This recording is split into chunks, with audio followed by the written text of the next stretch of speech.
おはようございます。阿部義俊です。今日は脳は怠け者って話をしてみようと思います。この動画を初めて見た方は、もしくは初めてじゃない方も、同じかもしれませんけど、まずパッと見たときに、めちゃくちゃ散らかってんなと、思われた方が多いんじゃないかなと思います。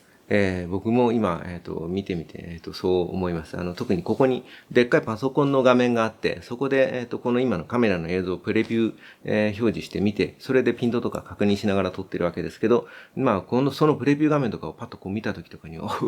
散らかってんなと思って、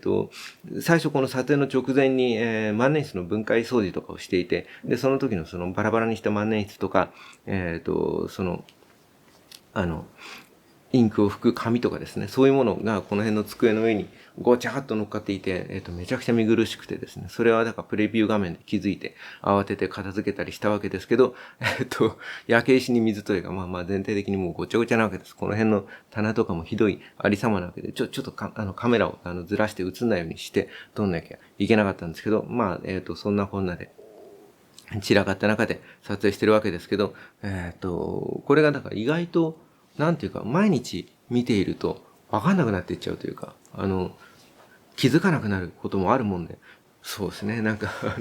この辺りのものとか、だからこの辺とかにこういう、余計なものが乗っかっていたり、今映ってなかったけど、この辺とかにですね、よいしょ。植物に水をやる用のペットボトルとかが、無造作に倒れていたりとか、危ないですよね。そのすぐ横にレンズ置いてあったりするんで、みたいなことがですね、普通に起きているわけですよ。この辺もちょっと片付ければいいのに、余計なものがごちゃごちゃしていると、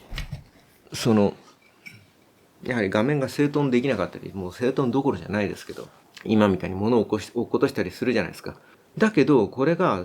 毎日、この場所をこういう風に見慣れていると、だんだん感覚が鈍って、わかんなくなってっちゃうんですよね。散らかってるってことが。だから今日たまたま散らかしていた、さっき言ったみたいな、分解した万年筆と、インク拭いた紙みたいな、やつとかには、だからパッと気がつけたりするんだけど、もうこの辺のひどいあれさまとか、毎日これを見慣れちゃってるんで、いつの間にか、違和感がなくなっていて、わかんなくなっちゃってたりするわけですよ。で、撮影し始めちゃったりして、で、撮ってから、後で見返してみて、うわっって思ったりするわけです。で、みんながみんなそうじゃないと思うんですけど、僕はそういう、脳の癖のある人間で。でも多くの人がでもそうなんじゃないかなと思うんですけど、見慣れてくると、脳みそって基本的には、怠け者というか、できるだけエネルギーを無駄に消費しないように思考するようにできていて。っていうのは、だから人間の体の大きさに対して不釣り合いなぐらい人間は脳みそが大きくて、その脳みそが膨大なカロリーを消費しちゃうわけですよね。なので、できるだけ省エネで動かなきゃいけなくて。結果的にそういうような、脳の作りになっていて、見慣れたものとか、これはもうこれで、危険はないみたいな風に脳は判断しちゃうと、それ以降それに対して全く注意を払わなくなってしまっていて。だから、例えば iPhone とかを毎日というかもう一日中使ってるわけですけど、今例えばここで自分のホーム画面のアイコンを上から順番に言ってみろって言われたら、今パッとは言えないわけですよ。大体こんな感じのものがあるみたいなのは、だからメールがあるとかカメラがあるとか、ボイスレコーダーがあるとか、大雑把に何があるのかは、それでも意外と言えないな。LINE のアイコンがあったりとか。そんなぐらいなわけですよ。それはだからこの毎日見ていて、見たらどこに何があるかわかるから脳は覚えておかなくてもいいというか、これに関してはもうこれで変化がないことが確定しているから、これについてはこれ以上注意を払う必要はないみたいな形で、脳みそはキャンセルしちゃうわけですよ。今これシグマ FP で撮影してますけど、この動画のフォーマットなんかもそうで、今はオールイントラっていう圧縮しない方のフォーマットにしたけど、ロング GOP だっけっていうファイルフォーマットにしていくと、多分、こういう風に動いてないところは前の動画のフレームをそのまま流用して、動いてるところだけを記録するみたいな、多分動画の方式で、画像を一気にガーッと圧縮する、方式だったと思うんですけど、なんか脳みそもそんなようなことをやっていて、変化のないところに関してはとか、自分がもうこれは正しいと思ってしまって、安定してしまったものに関しては注意を払わなくなっていて。まあなので、僕みたいに散らかった机を見慣れてしまったせいで、散らかってることにパッと気づけなくなるみたいなことが起きるわけです。で、絵を描いてる時にもそういうことが起きていて、自分の中で、例えばだから人間の顔の描き方はこうみたいな形で描き方が確定してしまったり、デッサンの取り方はこうみたいな形で、例えばだから顔を描くときによくある丸描いて顔の中心にこうバッテンを描いて、バッテンのその横の線の高さに目を描いてみたいななんか描き方があったりするじゃないですか。これがなんか正しいって思い込んでしまうと、正しいと思い込んでしまったものに関しては、それ以上思考を深めるってことをしなくなっちゃうんですね。人間の脳みそは。だから、進化させようと思ったら、疑わなきゃいけないというか、その自分が、これはもうこれで大丈夫とか、これはこれで正しいとか、見慣れてしまって、いつの間にか無意識のうちに、もうこれについてはこれ以上考える必要はないみたいな形で、ラベルを貼ってしまったもの、もうこれはこれでいいっていう形で、ラベルを貼ってしまったものがあるとしたら、それに気づいて、手作業でそのラベルを剥がしていくっていうことをしないと、絵に関して言うと、進化はしなくなるわけですよ。これはだから、たくさん同じことを反復して書いていけば、書き慣れて無駄が減るんで、それによって上達したっていう錯覚を覚えちゃうんだけど、それは、うまくなってはいるんだけど、本当の意味での上達ではなくて、ただ書き慣れて無駄が取れていってるだけで、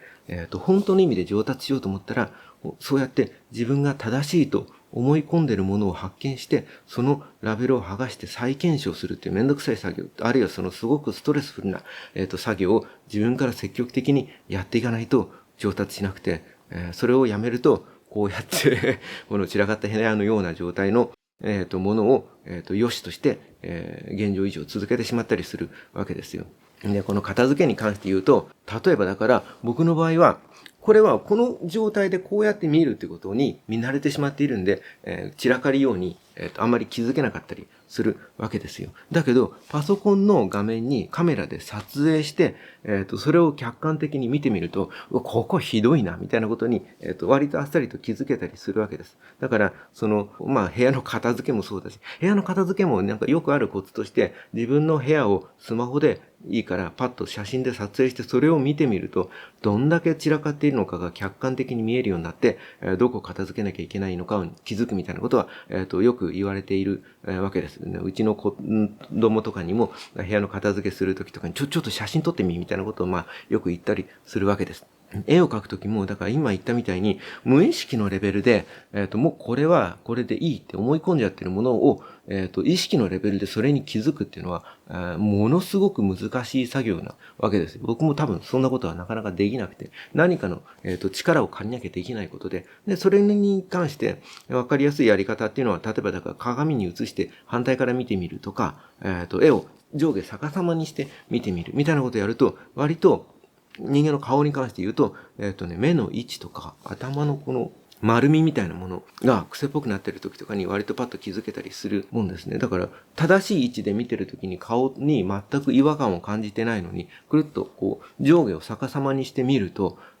なんか目が大きすぎるとか、なんか鼻と口が近づきすぎてるとか、なんか違和感に気づけたりするんですよ。だからそういうことは積極的にやってった方がいいです。あと気づくのは、絵もそうですね。だから写真に撮ってパッと見てみるとか、ちょっと角度をつけて写真に撮ってみるとかね。あと、自分が絵を描いていて気づくのは、特に鉛筆で絵を描いていて、それを色塗りするために、今、デジタルで描いてる人はあんまりピンとこないかもしれないけど、鉛筆で描いてる絵を、線画を色塗りするときは一回スキャナーでスキャンするわけですよ。スキャナーに乗っけて、プレビュー画面で、こうちっちゃいプレビュー画面で自分の絵が縮小されるじゃないですか。で、その時に、違和感に気づいて、スキャナーからまた出して書き直して、またこれでできたと思ってスキャナーに入れると、また違和感に気づいてみたいなことをしょっちゅうやるわけですよ。あとは、だから今言ったみたいに、縮小すると気づいたりしますね。だから、デジタルの絵は拡大縮小みたいなことで、すげえちっちゃくしてみたりすると、全体のバランスがよく、見やすくなったりとか、大雑把に見たときに、なんかシルエットがおかしいとか、頭が大きすぎるとか、だからそんなことに気づけたりしますね。だから今のそのアナログの絵だったら、どっかに置いてちょっと離れて見てみると気づけたりします。なんでそうなっちゃうのかっていうと、脳みそはとにかく省エネで動こうとしていて、一回これはまあこれで合ってるだろうとか、これについては変化がないから注意するのをやめようみたいな形で、人間って見慣れたものに関して注意するのをやめちゃうんですよ。で、自分の絵に関しても、注意するのをやめてるポイントっていうのが山ほどあって、それによって自分はデッサンの狂いに気づかないけど、例えば他の人が見たら違和感に割とあっさりと気づくとか、あるいはだから逆ですよ。だから他の人の描いた絵は自分の描いている絵よりも厳しくっていうか、すぐにあっさりと、ちょっとした形の狂いに気づけたりするんですよ。それは見慣れてないから新鮮な目で見てるからなんですよ。なんとか常に新鮮な目を取り戻しながら作業していかないと、あっという間にものすごくあっという間に人間の脳みそはその省エネモードに入って注意してみるとか、客観的に見るってことをやめてしまうんですね。なので、気をつけた方がいいので、僕もちょっと部屋の掃除をしなきゃなと思います。多分でも明日も同じような状態で撮ることになると思うけども。てなことですね。で、最後に、1分だけちょっと雑談すると、今日もシグマの FPL で撮影していて、これは 24mm の F3.5 です。カメラをちょっと手前に出して撮影しています。ピントがボーボーしてるのは、ドリキンさんがちょっと、オートフォーカスに挑戦していたんで、自分もちょっと検証したくなって、多分同じ 24mm の F3.5 で、試しています。でもドリキンさんにちょっと、言っちゃったら間違ってたんで、顔認証が入ってると逆に顔を探しに行って、ちょっと顔を見失った時にすげえ勢いでピントがボーンと無限の彼方へさあ行くぞって感じで無限にすっ飛んでいくんですよ。だからむしろ顔認証を切った方が、ものとしての手近なものにスッとピント合うんで、スポーッと抜けていくのが減るんじゃないかなっていうことを、確認もせずに今言っちゃったっていうか、一回確認した時はそうだったんで、確かそうだったなと思って、ついついずっと書き込んじゃったんだけど、今検証してみたら、やっぱ顔がある時は顔認証はオンにしていた方が、まだマシですね。時々すっぽ抜けてきますけどね。あとは、瞳フォーカスはむしろオンにしない方が、シグマの瞳フォーカス、そんなに精度が良くなくて、なんかこう横向いちゃったりとか、今これ瞳フォーカスはオフにして、顔認証はオンにしてますけど、横向いちゃったりとか、僕みたいにだから髪の毛がかかったりとかした時とかに、瞳を探しにスポーッとどっかへ、吹っ飛んでいっちゃうことがありますね。なので、僕も、要するにシグマが好きで、特にシグマのこの FP のカメラもコンパクトだし、色味もいいし。で、シグマの今のこの L マウントアライアンスっていうシリーズは、だから割とこういう、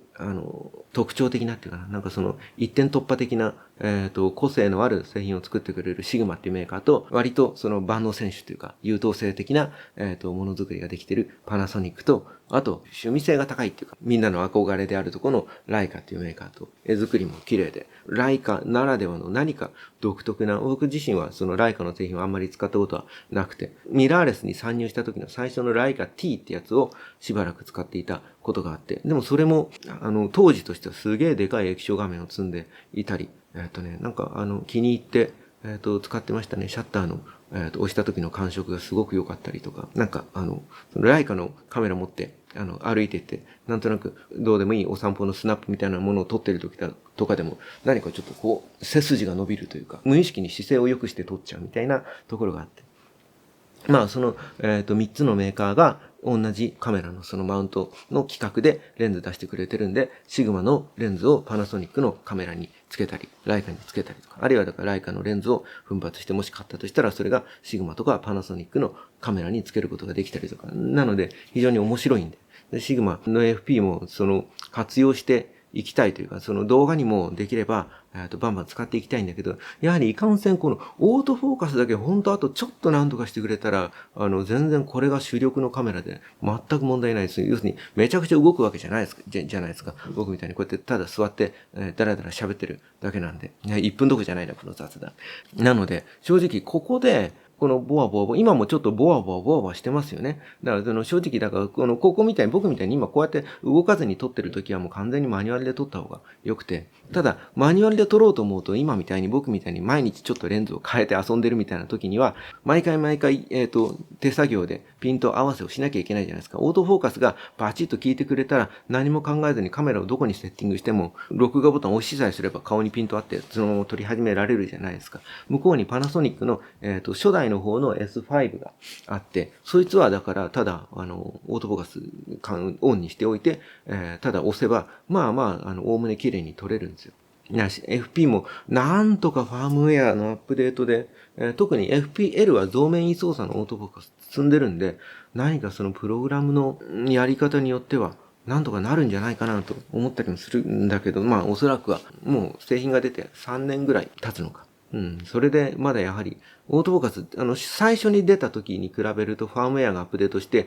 ちょっと良くなってるんだけど、でも、やはりこれ以上は良くならないとこ見るとこれが限界なのかな。となると、やっぱり、マニュアルフォーカスで運用することを前提に何か仕組みを考えていった方がいいのかなっていう気はしますね。外付けでフォーカスリングを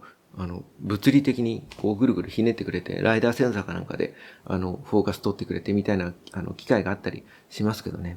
でもひどい大外れはなかったな。ドリキンさんが苦労してたのは多分部屋がめちゃくちゃ暗かったからなんでしょうね。そこそこ明かりがあれば、やっぱちょっとどこみたいな感じで、ちょっと前後にブワブワっとする瞬間が、あったりしますけど、ギリギリ実用かな。でもこのぐらい時々ブワブワするんだったら、やっぱりもうマニュアルで撮っちゃった方が、この自分の、撮り方に関して言うと、いいかな。ちょっとボワボワしてますね。ということでした。脳みそは怠け者だよっていう話でした。ありがとうございました。ではでは。